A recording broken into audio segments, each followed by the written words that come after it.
دوستوں اور عزیزوں، امن ہونے یا نہ ہونے کی بات کو بنیادی طور پر سمجھنا چاہیے۔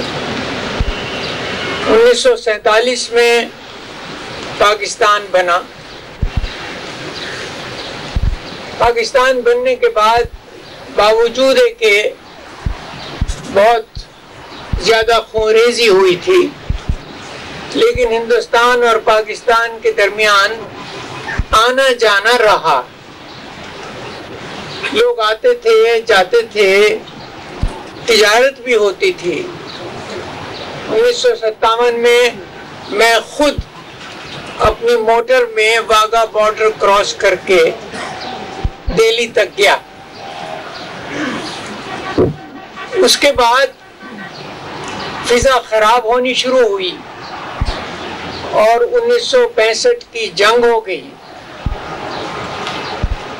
فضا درست نہیں ہوئی اور 1971 کی جنگ ہو گئی۔ 1972 میں ذوالفقار علی بھٹو نے شملہ معاہدہ کیا اور کہا کہ حالات بہتر ہونے چاہیے، لیکن ان کی حکومت کا تختہ الٹ دیا گیا۔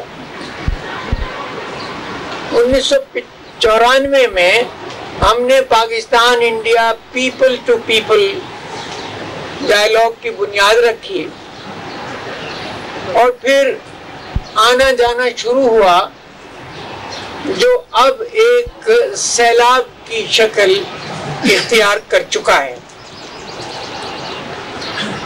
میں آپ سے یہ پوچھنا چاہتا ہوں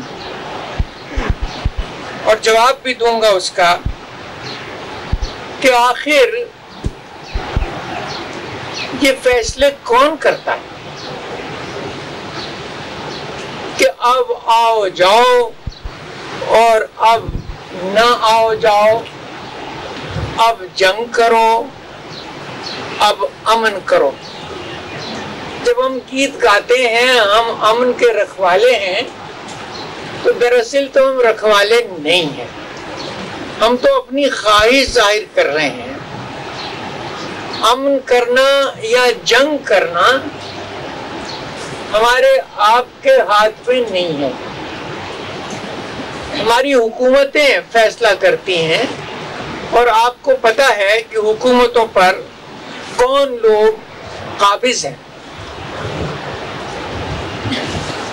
یہ تبدیلیاں کہ امن ہو یا جنگ ہو کیوں ہو جاتی ہیں،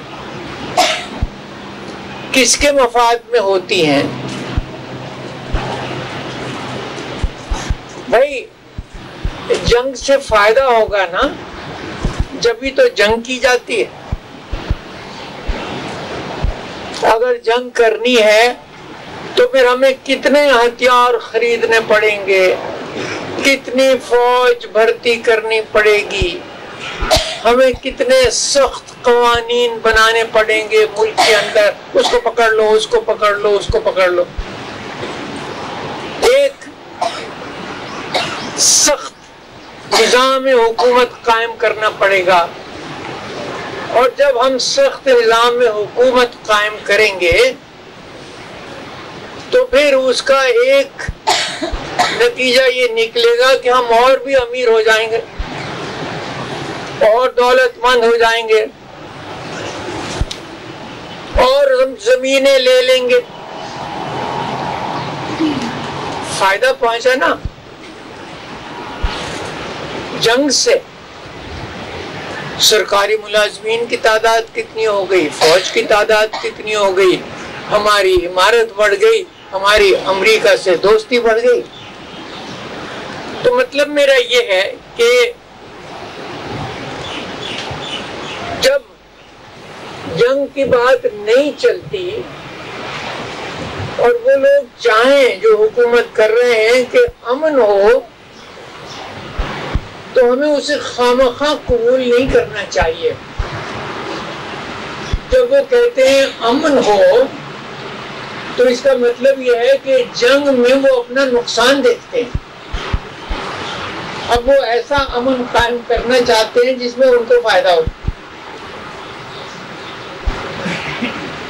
تو پھر بات یہ ہے کہ اصل امن واقعی وہ امن جس کا ہم نے گیت گایا، وہ امن نہ صرف پاکستان اور ہندوستان کے درمیان بلکہ پاکستان اور افغانستان کے درمیان، ایران کے درمیان، ایشیا کے درمیان، افریقہ کے درمیان، ہم عالمی امن کے خواہش مند ہیں۔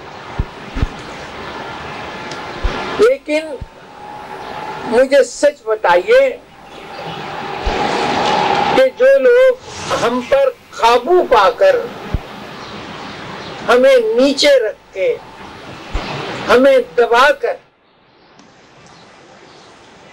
حکومت کرتے ہیں، امیر بنتے ہیں، وہ آپ کی خواہش پوری کیوں کریں؟ ان کے حق میں تو نہیں ہے کہ آپ کی خواہش پوری کریں۔ ہم عوام ہیں، ہم کتنا بھی چاہیں، لیکن وہ جب تک رکھ سکیں گے، وہ اپنی کر سکیں گے، اس وقت تک اپنی خواہش پوری کریں۔ تو اس کا مطلب یہ ہوا، دراصل میں یہ کہہ رہا ہوں کہ ہمیں جو امن کے رکھوالے ہیں، امن کی طاقت بھی قائم کرنی ہے۔ اور امن جو ہے، اس کا مطلب یہ ملنا جلنا نہیں ہے۔ دیکھیے، امن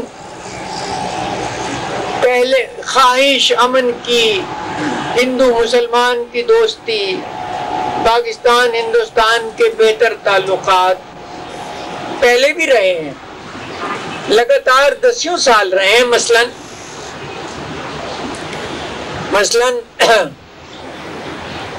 1910 اور 1924 کے درمیان ہندو مسلم تعلقات بہت اچھے تھے، دونوں نے مل کے خلافت کا ایجیٹیشن چلایا تھا۔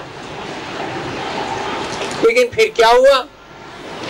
اتنے فسادات ہوئے، اتنی مار کٹائی ہوئی کہ 100-150 آدمی مارے گئے۔ پھر ہمارے تعلقات 1940 اور 46 کے درمیان اچھے رہے۔ ہم کہہ رہے تھے پاکستان بنے، کانگریس کہہ رہی تھی نہیں ہندوستان اکٹھا رہے، ہم مل کے باتیں کرتے تھے، انگریزوں کے پروپوزلز پہ غور کرتے تھے۔ لیکن اس کے بعد جو قتل عام ہوا،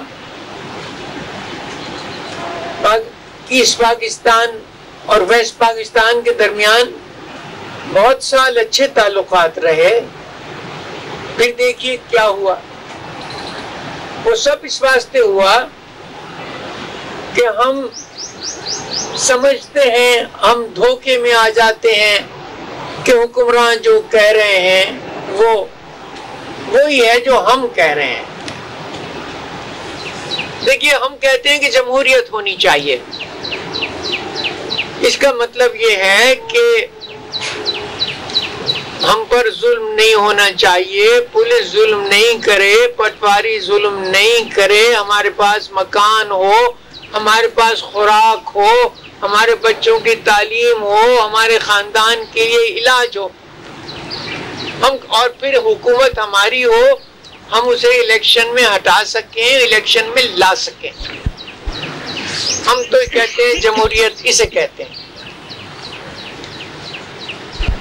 وہ بھی کہتے ہیں کہ ہاں الیکشن ہو، ہسپتال ہو، تعلیم ہو، لیکن بھائی ان کے پاس تو یہ پہلے ہی ہے۔ جو حکمران طبقہ ہے ان کو علاج کی پرابلم نہیں ہے، مکان کی پرابلم نہیں ہے، ان کو پولیس بھی تنگ نہیں کرتی، جو چاہے کر دیتی ہے۔ وہ تو مراد یہ ہے کہ جب ہم کسی نعرے کے پیچھے جائیں، خواہ جمہوریت کا نعرہ ہو، خواہ امن کا نعرہ ہو، ہمیں یہ سمجھ لینا چاہیے کہ اس کے معنی دو طبقے الگ الگ معنی لیتے ہیں، اور ہمارا امن کا مطلب یہ ہے کہ جو ہمارے لیے امن ہو، جو 90-95% آبادی کے لیے امن ہو۔ اب رہا مسئلہ کشمیر، اس کے میں چند الفاظ کہوں گا۔ اور وہ یہ کہ اس وقت پوزیشن یہ ہے کہ ہم ہندوستان پاکستان کے درمیان امن کی باتیں کر رہے ہیں، مجبوراً ہم کشمیر کی بھی کر رہے ہیں۔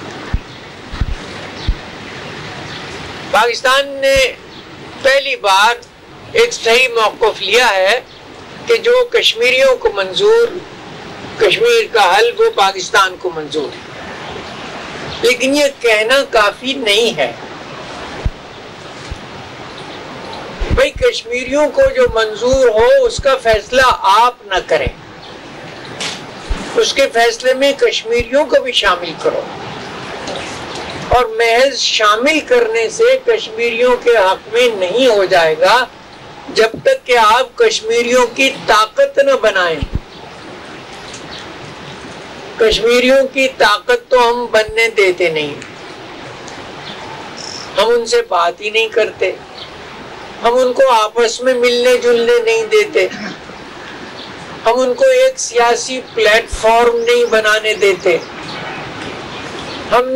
ہم سے مراد انڈیا اور پاکستان، ہم نے دونوں جگہ چمچہ حکومتیں قائم کی ہوئی ہیں، دونوں جگہ ہماری خفیہ ایجنسیز کا راج ہے۔